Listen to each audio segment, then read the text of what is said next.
All right. Hello, everybody, and welcome to 3 Point Perspective, the podcast about illustration, how to do it, how to make a living at it, and how to make an impact in the world with your art. I'm Jake Parker. And I'm Lee White. And I'm Will Terry. All three of us are professional illustrators, and for the past 25 years, we've all worked with all the major publishers and publications in the business. We've published over 50 books, and all of us have taught at universities. Each week, we tackle a subject related to illustration from three perspectives. Sometimes we agree, most of the time we argue, but every time you learn something new. All right, good intro, guys. Okay, today we are talking about, are you too old to shift your career from whatever it is you're doing into art? Are you too old to start being an artist? Are you too old to start that big project that you've always wanted to work on? So that's the subject, and I want to ask you guys, what is the average age, would you say, most professionals start working? Like when they actually start getting work? Is that your... Yeah, when they start getting work, what's the norm? I'd say 23. 23 to 25 is kind of where I see the general average. Mm-hmm. What do you think, What about Will? for you, Will?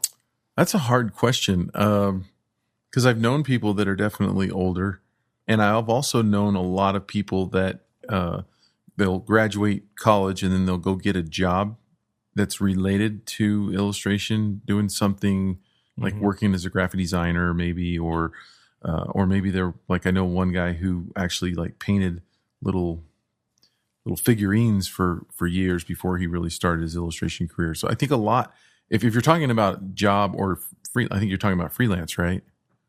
I'm talking about freelance, or if you wanted to become an animator, getting a job in an animation studio. If you want to be a comic book artist, getting a job drawing comics, illustrator, like getting your first children's book illustration job. Like for the bell curve, I know there's people on the edges who, some person out there who's 17 getting work, right? Right. Like Joe Madureira, comic artist, started drawing X-Men, which was like Marvel's like top book at the time, and he started drawing it at 17. He drew his first issue at the age of 17. Wow. Right? I know. So you got that end of the bell curve, and then you've got the other end where there's like, I was just reading and preparing for this podcast, I was reading about a guy who wrote his first novel at 96, and it became a bestseller, 96 years old. So that middle of the bell curve, the average, most people, I agree with Lee, like if you're grown up, you're into art, you're practicing all through school, you go to art school, you do well at art school, you get out, you're probably 23 to 25 getting your first illustration jobs, turning it into a career. Probably about right. That's about how old I was. Okay. When I got my first ones. But I do know, I know that there are exceptions, but I do know that quite a few people who started in their late 20s and early 30s getting work. Right. But would you say most people start their illustration career at 40? I know you want me to say that. No, I don't. I don't care what you say. I just want to know what you think. I don't know. Probably. I'll say right. probably. We're going to kick you off this podcast. It's going to be 2 point perspective. I mean, I think it's a good topic because I think the like we're saying, I think the average is mid-20s or something, where you kind of start to hit the ground running, get a couple of jobs and stuff. But I think everybody else, either when you're really young or older than that, always feels a little self-conscious about it. Yeah. We see it a lot on the forum where people are like, am I too old to even mess with this? It happens a lot. And they're kind of sitting there going, how long is this actually going to take? And younger people are like, oh, am I too young to dive in? And I agree. And I know, like, I remember being in my 20s thinking, when am I going to start working, or when am I going to get that big job that I want to get? I remember thinking, like, the clock's ticking. Even now, I'm 40 years old now, and I still think, like, am I too old to be doing some things, right? Am I too old to embark upon this big project that I want to do? So I think it's something that, regardless of the age, you still might be feeling like comparing yourself to others and thinking, oh, that 30-year-old who's super successful, like, I'm a little bit jealous of them and wishing that I had done that when I was, 30 or 31. But I think I wanted to share some examples of people who started late and found like success in the later years in their life, just to outline that, yeah, this is possible. If you're 40 years old or 35 or whatever, and you're thinking, oh, I want to do illustration, these guys might be inspiration for you thinking that this could be possible. So the first one is a guy named Sing Jun, who's a guy I actually worked with at Blue Sky Studios in animation, and he was in the art department. And we were talking one day, and it came to find out that he didn't start drawing until he was in his 20s, well into his 20s. And he realized like he really loved drawing. And so he started practicing. He ended up going to art school. Outside of art school, he got a job at Lucasfilm. He worked on episode 3 as a character designer for Star Wars, and worked on a bunch of other stuff. And then when I met him, he had been at Blue Sky for about a year as one of our lead character designers. And he was in his 40s at that time. So what that taught me from him was like, okay, you don't have to be like this phenom who's drawing everything at 17 and getting into art school and, in your early 20s or late teens and just diving into it. That if you have that interest and if you have that time and ability, you can pursue it. I know you, Lee, you started a little bit late as well, right? Yep. I started, I wasn't even drawing in my 20s or teens. I never drew anything. Ever. I mean, I had no interest in art at all. So it's not like it was something I was kind of even dabbling with. And I was 30 before I even kind of picked up a paintbrush. I was right at the tail end of 29. I thought I'll do some paintings, and that body of work I sent to Art Center College of Design. And that's when I got accepted and got a scholarship, and I just moved down to LA, went to school. I mean, I had no idea what I was doing. And, so that means that puts me at, 33 to graduate. And, here I am I'm only 35 now. No, I'm just kidding. I've been doing it for a little while now, but it never mattered to me that I was a little bit late. A lot of the students at Art Center had gone to other colleges and actually have had other careers for a little while, and then decided to go back to school. So the average age at Art Center was a little bit older anyway, not as old as I was, but 25, 26 was an average age, I think, in there. But, and once I got out and got my first books, I was in my mid-30s.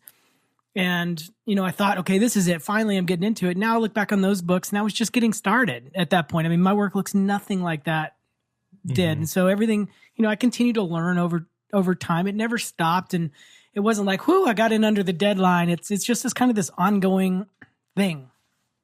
Yeah. So Lee's a great example of that. Here's a couple other people you might have heard of. So Miyazaki, Hayao Miyazaki, who's a Japanese animation director, famous for Princess Mononoke, Spirited Away. He's basically, they've called him like the Walt Disney of Japan, even though he's way more of a curmudgeon than I think Walt Disney was.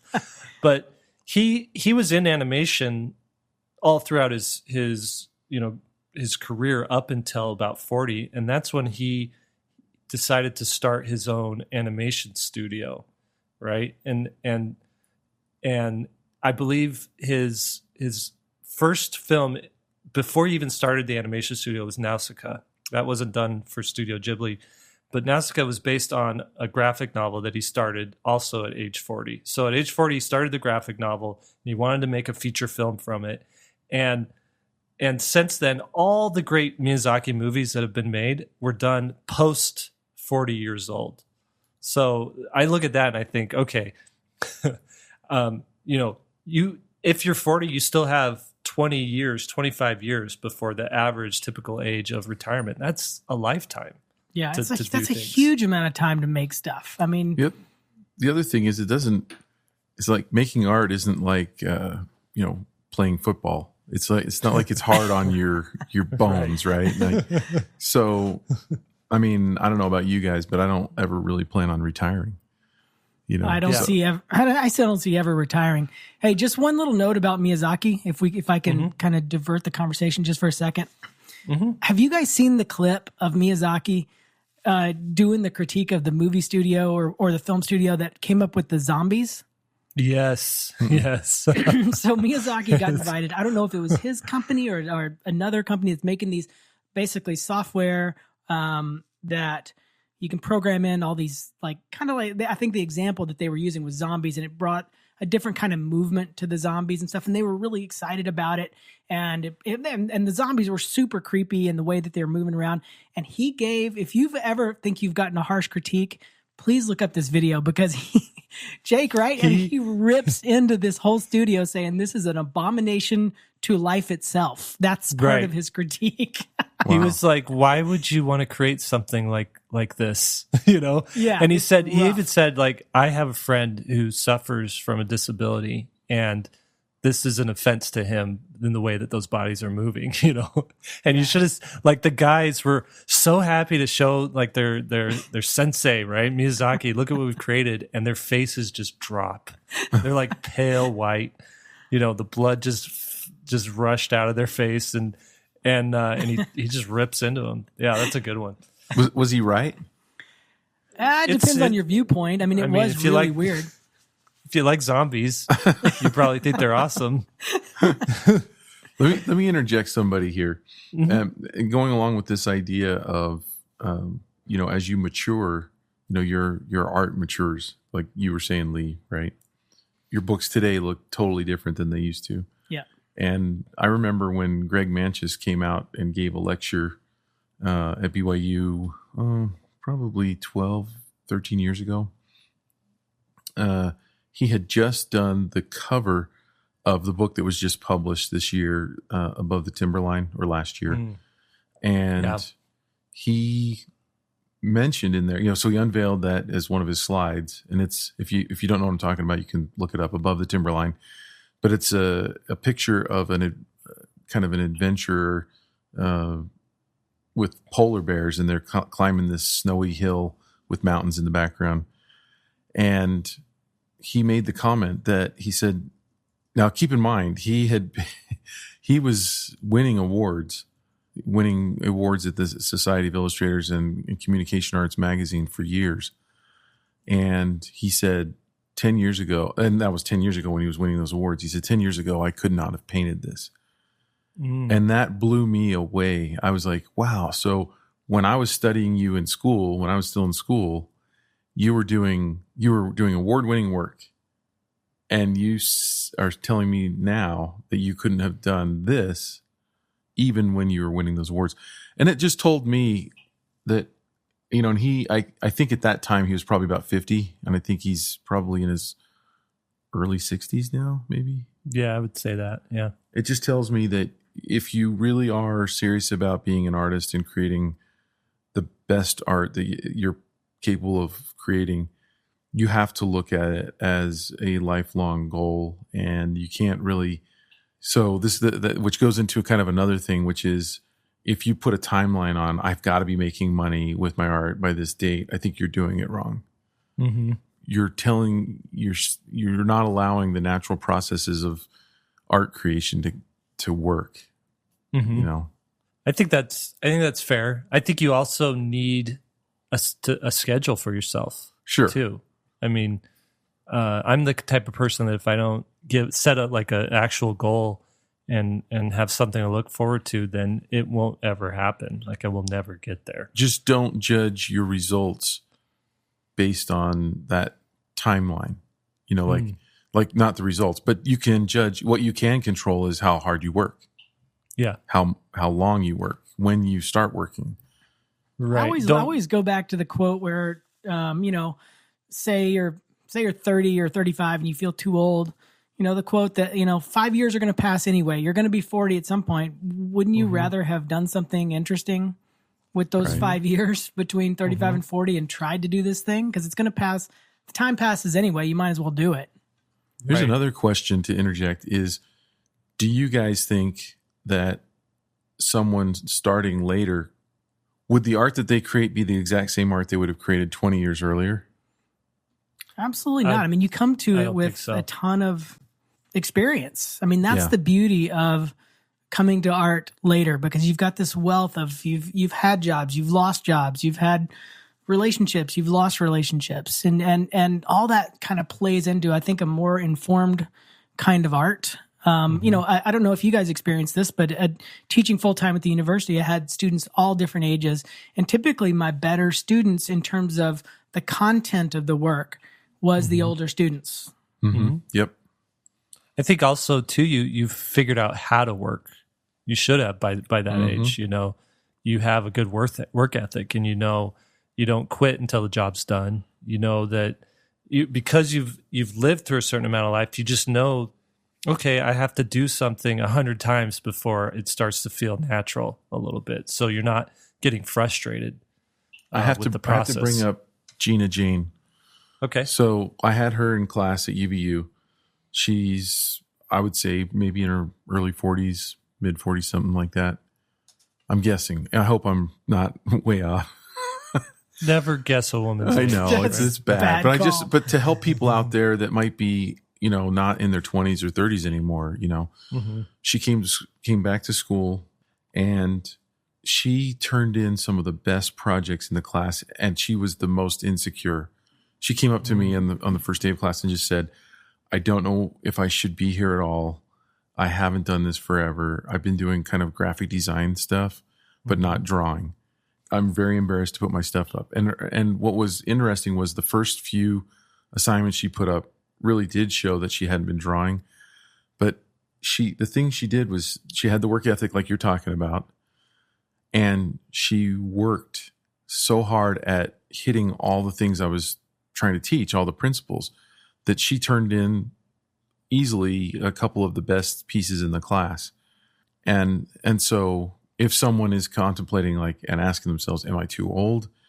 I think you should feel like you can accelerate your learning just from your experiences. Yeah, I agree. I agree with that.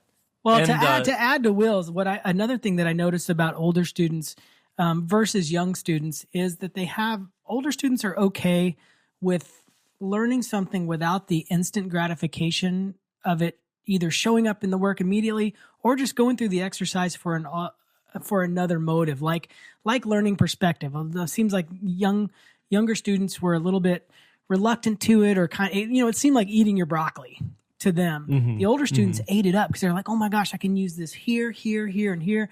And it might not be a payoff right at this very moment because I'm struggling with it, but I understand where it's going. And that kind of just broader perspective didn't happen with the younger students. They're like, oh, this sucks. This isn't creative. I want to do what I want to do. And it's just, that was a big shift I noticed between the younger and older students. Yeah, that's really good. So I want to talk about developing, I guess, to bring the most value to people listening to this. What would be a good battle plan if you've decided, you know what, I'm 35, last 15 years I've been installing home theaters, and I've always loved kind of drawing on the side, and I want to make it my main gig. What would be a good battle plan for this person starting at 35, 36, moving forward? What would be the first thing that they would want to that they would want to do? I guess, what would be year one for this person?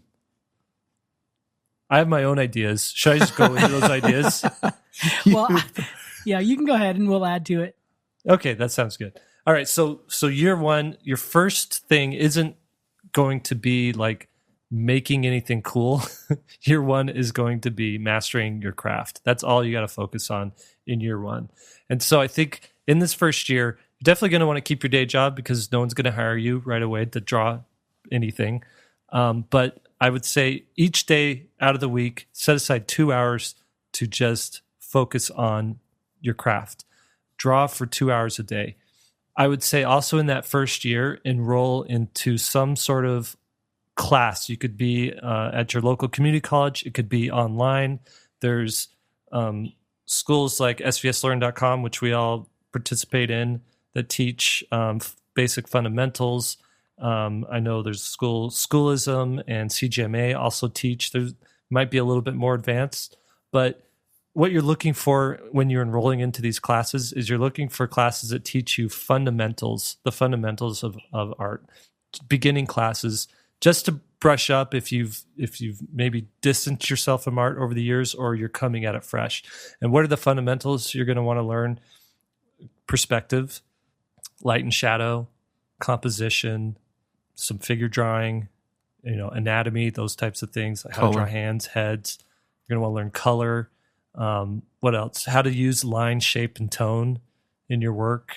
What other fundamentals? Those are pretty much like the core ones, right? Okay, so then you've got you're setting aside 2 hours for like drawing and practicing. You're setting aside time for instruction. And then what I want you to do, or what I think you should do, is fill in this first year, fill six to seven 100-page sketchbooks. And that could be like what you do in your 2 hours of drawing is you're filling these sketchbooks, and you're going to put in there hand studies, head studies, figure studies, landscape studies, perspective studies, shading studies, all those kinds of things. Like your sketchbook is just your sandbox for practicing and doing all these things that you're learning in your classes that you're doing. So on top of that, choose 5 of your favorite artists. And in that year, you could spread it out, maybe 2 a month. Do 20 copies, maybe not 2 a month. I don't know. You could figure out the math. I'm not a mathematician. But you're going to do 20 copies from each of these 5 artists. So that's 100 copies. And these can also be things that you do in your sketchbook as well. And they don't have to be like exact painted copies if you pick a painter, but what you want to get used to is how do they understand light and shadow? How do they do perspective or composition?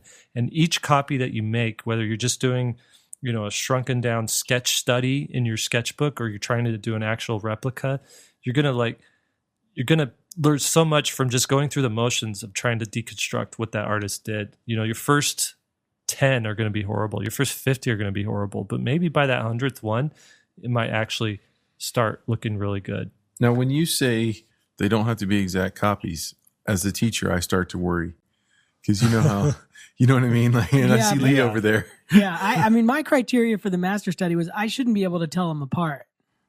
Yeah, but I think that's something that you can do maybe after you've been doing it. That should be your ideal. Years. Right. The ideal, because like you're not going to be perfect right away.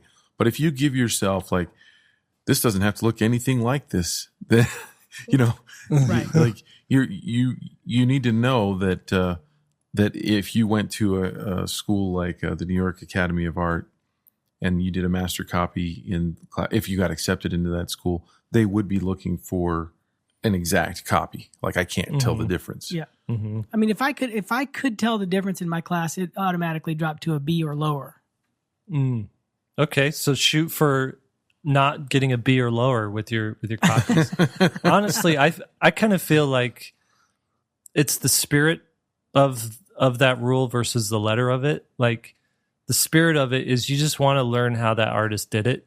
Right. And if you can pick it up and maybe this is part of it too. Like if it becomes so much of a drag that you're dreading it, right, then maybe change the assignment somewhat so you could be like, well, this is a piece I made based off of this piece, or this is, I copied just the characters from this piece and not the entire like background. Well, it's tough though. If they're picking the artist and it's moving them in a direction that they feel is important to them, if they're met with dread, then we've already got a problem. Right. And every student is different. And so we try to apply these same rules to everybody, but everybody's starting in a different place. Right. So I get where you're going, Jake. You're like, now look, we don't want to scare off the person who's really having a hard time with this.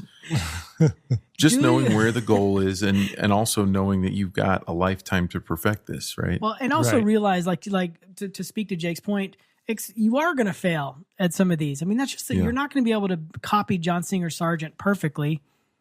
The first time, if you could, then you're a prodigy and you're different than all of us. I mean, that's part of the learning process. That's exactly going back to Greg Manches. That's how he learned to paint. Is he fell in love with Sargent paintings, and he would go to the museums and try to figure out which stroke came first based on looking at right up close with a magnifying glass, going, this paint drug through that paint stroke, so that one went on first.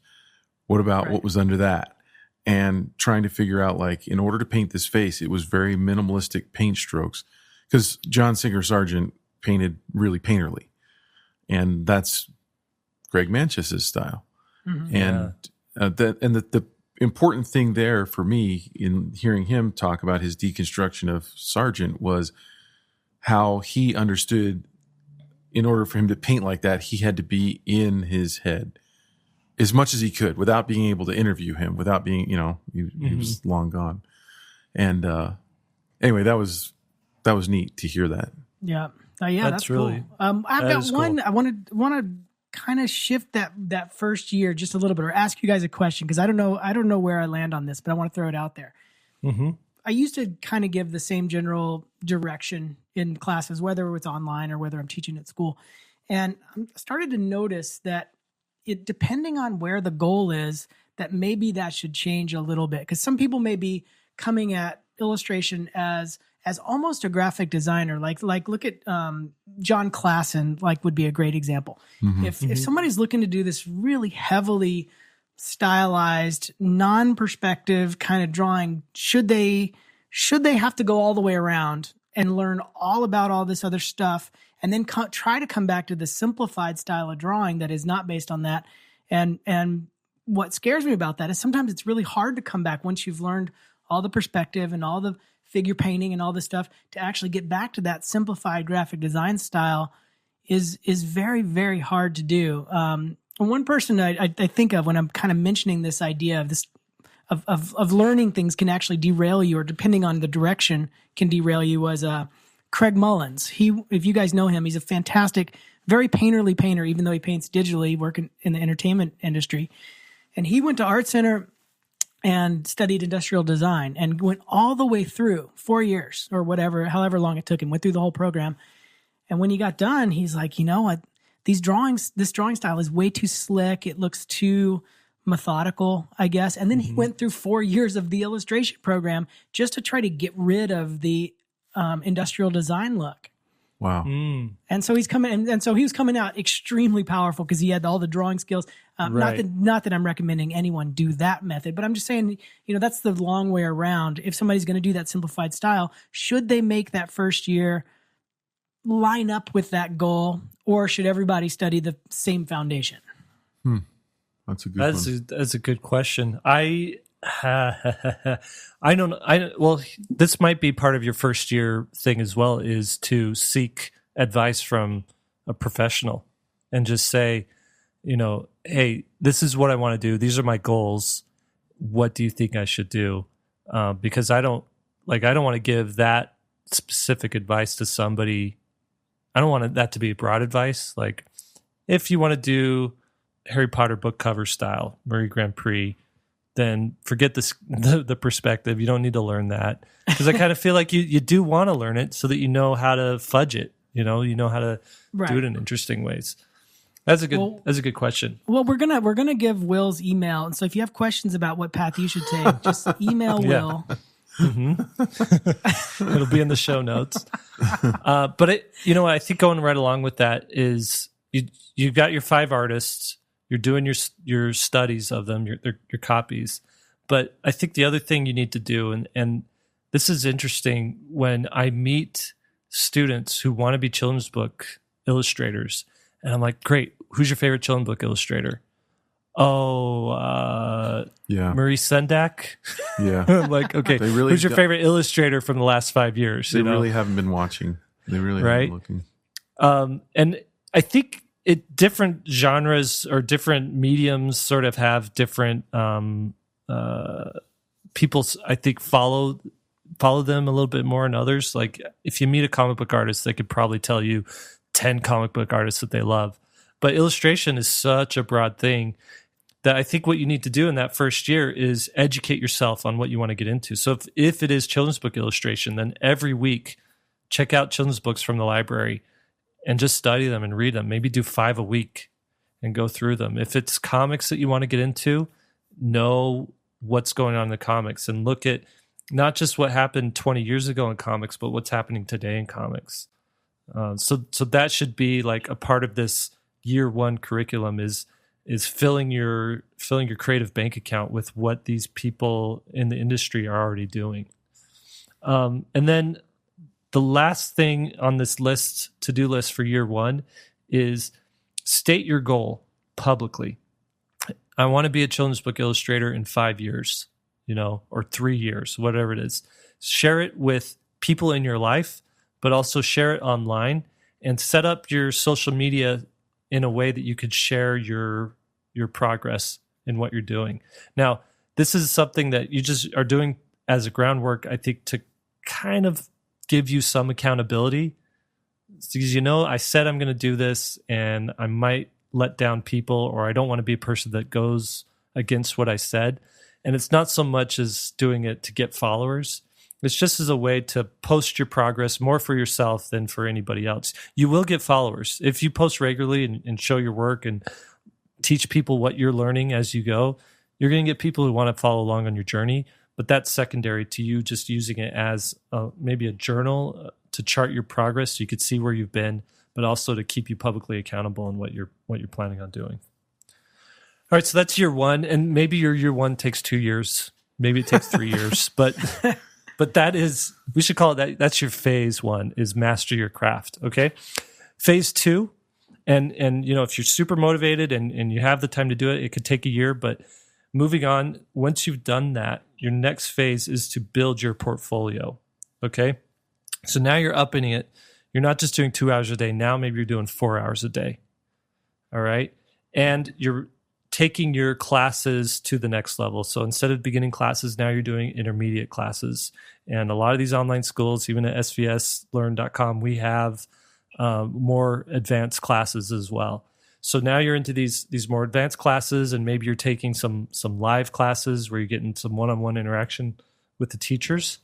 And you're also going to dial back on your sketchbook now. Before, you're filling sketchbook just with all kinds of different things. You're going to dial back on your sketchbooks. You're only going to try to want to fill 4 sketchbooks this year. And this time it's not studies. It's not hand drawings. It's not head studies. It's not, landscape studies or perspective.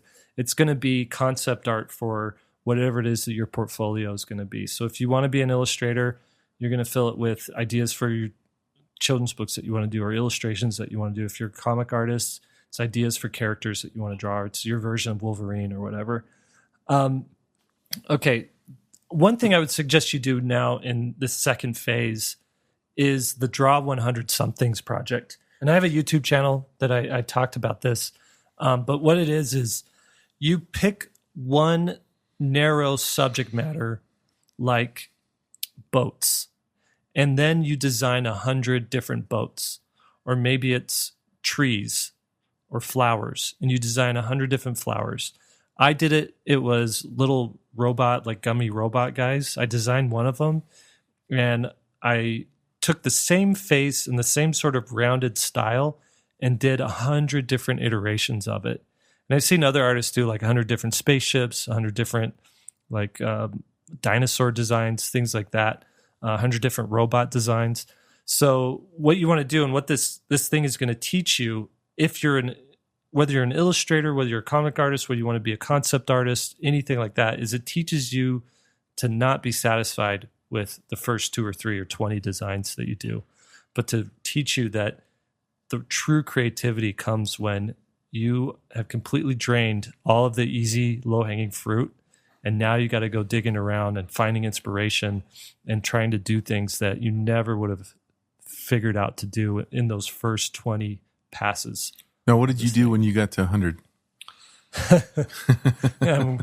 When I did it to 100, I thought, okay, I actually was so full of ideas that I had at least another 20 or 30 to do after 100. And I ended up doing 200 when I was all said and done, just to prove that I could do, like, there's no end to the amount of ideas that could be done. So it's pretty amazing. If you haven't seen that, it's on your YouTube channel, right? Yeah. Just do a search for Draw 100 Somethings. Okay, so the other thing you're going to want to start doing, so you're drawing 4 hours a day. You're doing sketchbooks full of your art and your designs. You're doing the 100 Somethings project. You're taking more advanced classes. What I want you to do is continue studying, whether it's children's books, or if you're going into film, you want to be a concept artist or an animator, you're studying animated films or films that are heavy on the concept art. You're getting the art of books that go to those films, and you're not just flipping through them, but you're reading every word that every artist says in there about the work that they created. If it's comic books, you're still studying your comic books. So you're still studying and you're still learning. And then on the social media front, I want you to post your 100 somethings as you're creating them in this next phase. Post your sketchbook drawings and just share with people, here's what you're doing now. Again, for accountability, but also at this point, you could start growing a following behind your work, because now it's less about you practicing and mastering the craft, and it's more about you sharing your ideas and what's unique about what you're bringing to this field that you're entering into. You guys have anything else to add to this second phase? I do. Of course, we always have stuff to add. One thing I wanted to mention, and this could be started in year one. This can even start right now before year one if you're still having to adjust things in your schedule or wherever to get started. I want you guys to start paying attention to stories, not just in entertainment, but in your own life, like how things are working out. Because ultimately, I agree with everything Jake's saying about year 1 and 2, just you owning your craft and getting really good at it. At a certain point, you will be able to bang out 200 spaceships with no problem, and 400 even if you wanted to. At the end of the day, what's going to start to separate you is the stories you tell, and how you observe stories. Once you really start paying attention to what something is about, not how pretty it is, because as artists, we come to it and, we see explosions and cool set designs and great lighting, and you get kind of enamored with that. And just being the ability to back up and say, what am I looking at? What was that whole thing about? Is a key kind of thing, because that's going to everybody's going to be able to draw at some point. Everybody's going to be able to paint. And so your stories are what's going to separate you from the next person and the stories you want to tell. And one of the examples I use when I'm giving this lecture in class is, something like as big as like the Star Wars universe, for example. I mean, there's so much going on there, that there's politics and there's good and evil and different planets and all this stuff. But ultimately the core, if you look at the first Star Wars, and all the way up and through at least 8, it's about a family. It's about Darth Vader being a dad and his son and his sister. And it really is a family drama.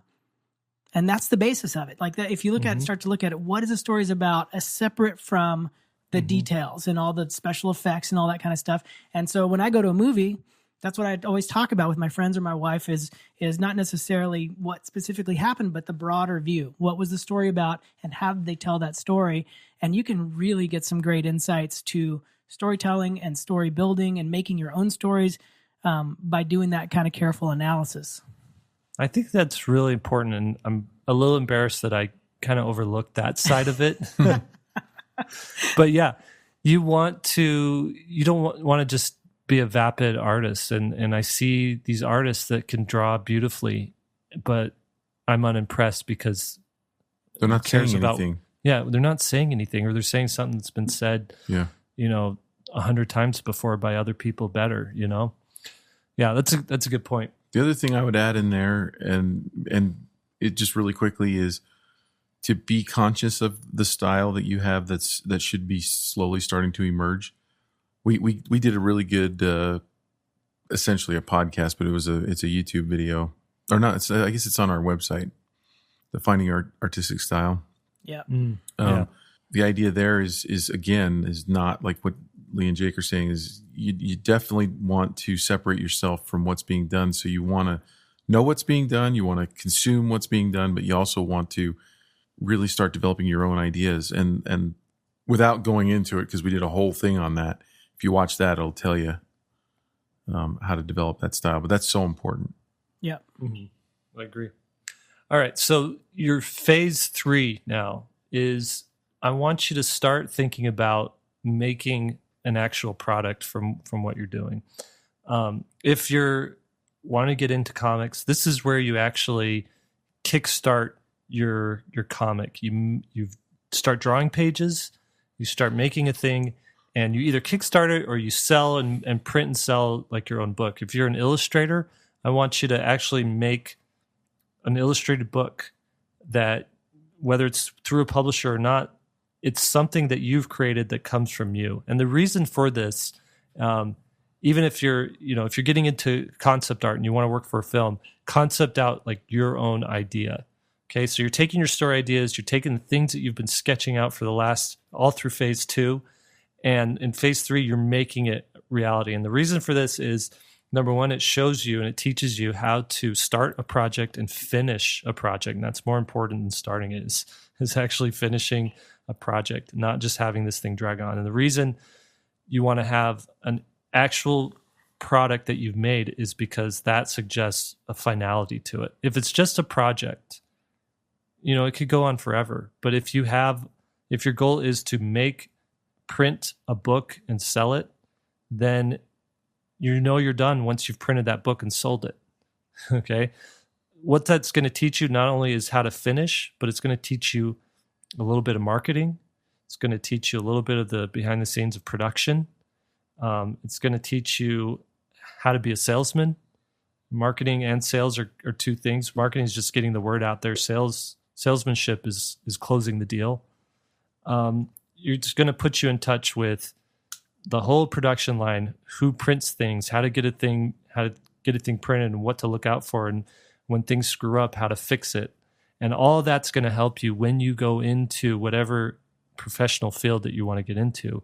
Because you've done it, you know that when you're talking to an editor and they outline, a timeline for your project, you can just be more educated and understand what's going to be happening behind the scenes. I remember I did some books in publishing before I ever printed my own books, or before I ever did Kickstarter, and I really didn't understand the big picture of it all. Had I Kickstarted a book first and then went into publishing and worked with those, I would have realized, okay, even though I'm working with a publisher, there's still so much more resting on me to market this book and to share this book and to understand what I need to do to prep for printing this book and things like that. So that's your year 3 is focused on putting everything that you've learned and everything that you're creating, stories and everything, and making an actual something from it. What do you guys think? Perfect. That's awesome. I'd add one little thing, and that is to start peppering in maybe some contests and enter something. I mean, basically it speaks to the same thing Jake's saying is put yourself out there and, step up to the plate and go for it and try something and see how it goes. And that has a powerful emotional effect on you, that you're basically saying, like, say you enter a contest online, art contest, you're saying, this is the best I got right now. This is the best I can do. And here it is, world. Hope you like it. And then once that's done, it's so weird. And I don't know if you guys agree with me or not, but once you do that and then you move past it, I mean, it really does just kind of move you up, like a stair step is kind of an analogy. Is I've been done with that one, and that's as good as I could paint, and that's as good as I could draw and storytell. And then the next one builds a little bit better versus having all these things that are just sitting in a drawer that don't go anywhere. We used to have a day in school where it was a portfolio day, and that's how you applied for scholarships. So everybody got this real estate on the wall, and it was the whole school wide, and like 10 illustration instructors walked around and they judged your work. And I always found it was always so nervous and so difficult to get the work ready for that and frame it and whatever, present it well and go to school and hang it. And then when it was done, I had this moment of exhaustion and kind of relief. And then that whole body of work I could put away and say, where am I going to go next? You know what I mean? It was very official feeling. Whereas people who didn't enter, they didn't kind of have those moments of finality, I guess, and stair stepping. That's true. That's a good way.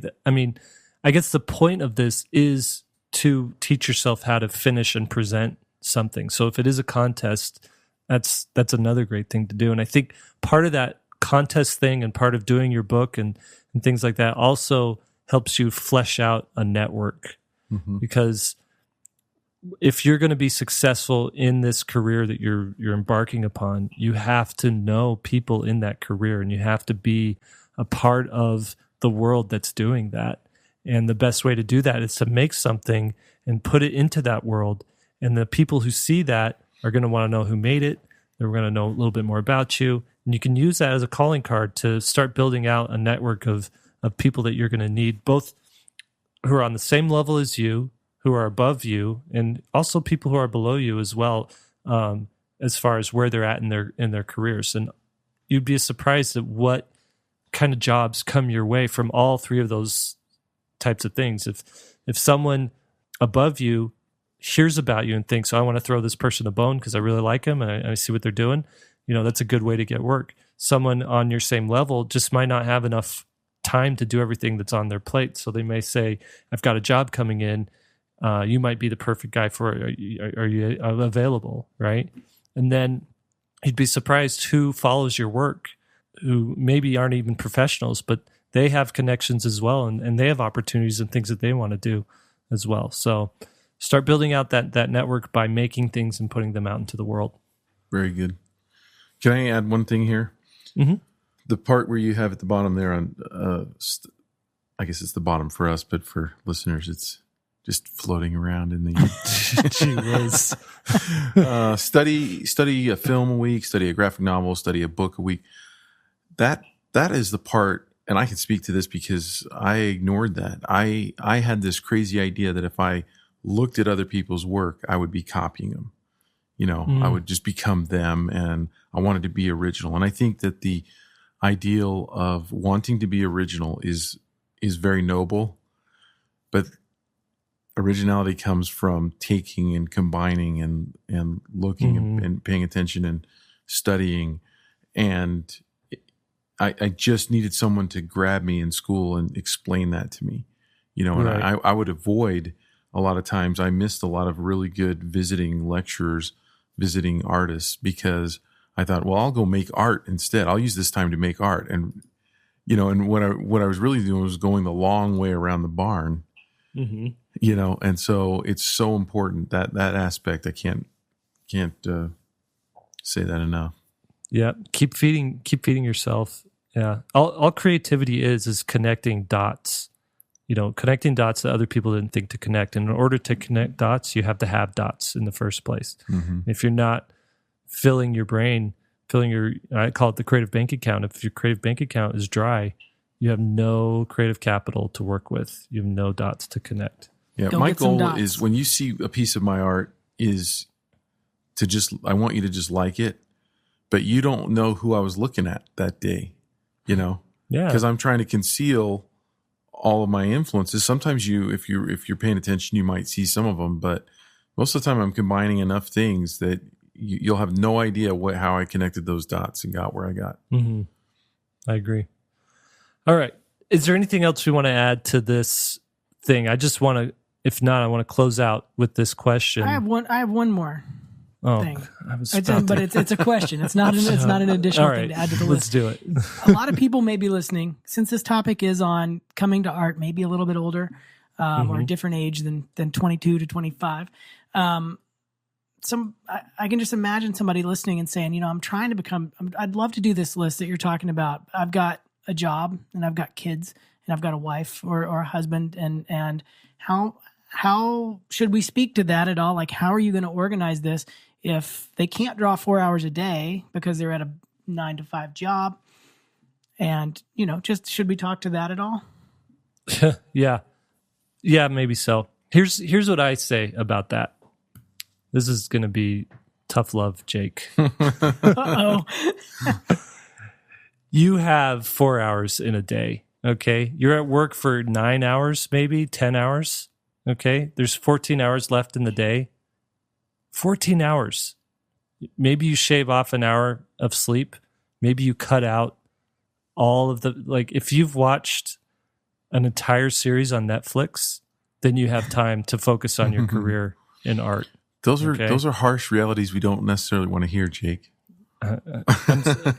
Listen, it really comes down to, what do you want to sacrifice? Now, I don't think you should sacrifice family, and I don't think you should sacrifice your job, but there's some things that you should sacrifice in order to go down this path.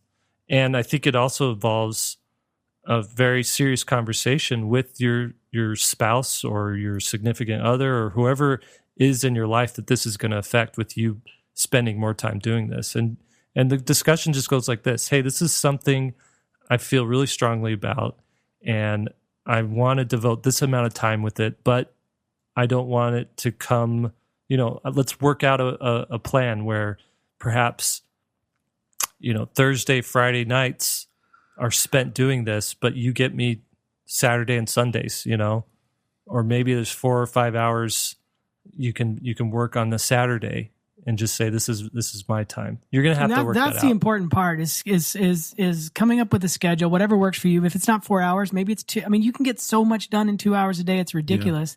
Yeah. Mm-hmm. And if you say, oh, well, I'll come to the art when I finish my job and having dinner with my kids and doing homework and spending time with my wife, I'll do it after all that. Believe me, that time will never, ever come. And and Jake and I were having this conversation the other day. Jake's getting up at, 4 a.m. right now to finish your Sky Heart. And I'm getting up, I get up every day at 5 o'clock anyway, because I know from like 5:30 to about 9:30 or 10, I can do a ton of work on my children's books, and nobody's going to mess with me during that time. That's There's nothing time scheduled. where it's just for that. And I prioritize it. And then the rest of the day just falls apart no matter how much I try to plan it. But that grouping of hours, stuff happens, and I finish things, and Jake does too. It's 3 words: pursuit of happiness. you know the story, right? Mm-hmm. I mean, so the I can't remember. That's the how name Will of Smith became successful, right? Well, Will Smith played the character. I can't remember the name of the character, but I mean, like, the thing that impressed me is like, that guy was so driven that he was willing to drink less water, to have to go to the bathroom less, to get more calls made at work. Right? He was trying to prove himself. He was trying to get this full-time position. Yeah. And it's like, you have to ask yourself at some point, like, how bad do you want something? I always go back to, I said I wanted to play the guitar. For years I said, I want to learn to play the guitar. I had a guitar. Never learned to play it. Did I really want to learn how to play the guitar? No. I didn't sacrifice for it. I didn't prioritize for it. Therefore, I didn't really want to play the guitar. Yeah, exactly. Do you play the guitar now? I play the bass. All right. And you know what? He does. He practices. I practice every day now, but now I've afforded myself more time to do that, and I enjoy playing the bass more anyway. Guitar sucks. Is it too late to become a bassist? No. Yeah, that's true. In 5 years, I might be running off with some band. So, no, but that's a good. I'm glad you brought that up, Lee. Like, this is all part of your making your life work for you. And I assume because you're thinking about shifting your career or coming to this, it is to round out or improve your life to some degree, and that you can't have good things without some sort of sacrifice or some sort of skin in the game. So, and other people have done it. Speaking to Jake's, some of the examples Jake was given in the beginning of this podcast. Yukos Shimizu, if you guys know her story, if you guys don't know her, the listeners out there, you look her up, Yukos Shimizu. She's a fantastic, very fierce illustrator. She's wonderful. And she had a full-time corporate gig. She came into it late, like I did, and she, learned her craft. She kept the corporate job while she was going through it, exactly like what we're talking about here. And then when it finally, there was a certain point where the tipping point came, where she said, "I'm going to go for it." She quit the corporate job, and now she's not only an illustrator, but she's kind of a premier illustrator. She teaches at School of Visual Arts in New York, and she has all these A-list clients. I mean, she's not your everyday success story. She's fierce, and she did it. So that's cool. Well, should we wrap it up? Yep. Let's wrap. All right. So before we go, not every week, whenever we post these podcasts, we want to talk about what we're doing ourselves as creators, what projects we're working on. So last time we talked about, I had mentioned I was finishing up Sky Heart, and I have now about 60 pages left to color. So I'm over halfway done coloring. And I don't think I was that far last time we talked, but it is coming quite along. It's been really cool to see these colored pages. And what I went and did yesterday or 2 days ago was picked out 2 or 3 of my favorite pages. I was just going to work up to them, but I thought I'm going to do these right away and have them as more like showpieces that I can use to promote the book before I finish it all. Maybe put these pieces in a little trailer I want to cut together of it, and then use them as like a benchmark for the rest of the pages surrounding them as well. So that's where I'm at with Skyheart. Cool. I'm still working on, I'm doing the picture book right now on some tricky subject matter. And so what I do with this, anytime anytime actually I'm dummying up a book, what I do is I do all the sketches, get them all kind of laid out, and nothing's in stone yet. It's just kind of rough layouts and roughly almost like a storyboard, what's going to happen on each page. And then I pick 3 kind of key beats from the story or difficult passages, and I go ahead and do an illustration of those passages because that's going to set the tone for the rest of the book. So I go ahead and do the finished illustration to see where the problems might be, or if there's going to be some difficult storytelling, how am I going to handle that in these spreads? And that way I don't just start with page 1, finish it, then go to page 2, 3, finish it. I mean, I used to do that when I first started, and it's a disaster because you don't work out where the problem spots are in the story. So that's what I'm doing this now, is figuring out which of those pages is the one that needs that love and that care. And I'm going to do some finished illustrations and then go back to the dummy with that information that I learned. Cool. Great. So I am wrapping up the recording on my texture painting class for svslearn.com. And I just finished up my Alice in Wonderland series that I sell prints of at conventions for this year's convention season. Yeah, those turned out awesome. They look really cool. And I sent off artwork this morning for Tio Conejo y Tio Lobo. It's a children's book story for Houghton Mifflin. Cool. You're almost done with that? I just sent it off today. You sent it off the whole thing? Yeah. Well, it's part of a storybook, so it's not a feature length book. How many illustrations was it? There's only 5. Oh, okay. I was like, man, you knocked that out fast. Was it in your pencil style or your painting style? No, it was in the painting style. Yeah. Yeah. All right, cool. Well, that is it for the 3-Point Perspective podcast. This podcast is made possible by svslearn.com, where becoming a great illustrator starts. Your hosts have been Will Terry. You can find his work at willterry.com.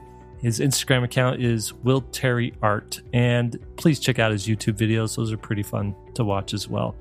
Lee White, you can find his work at Lee White Illustration, and also see his work on Instagram at Lee White Illustration as well.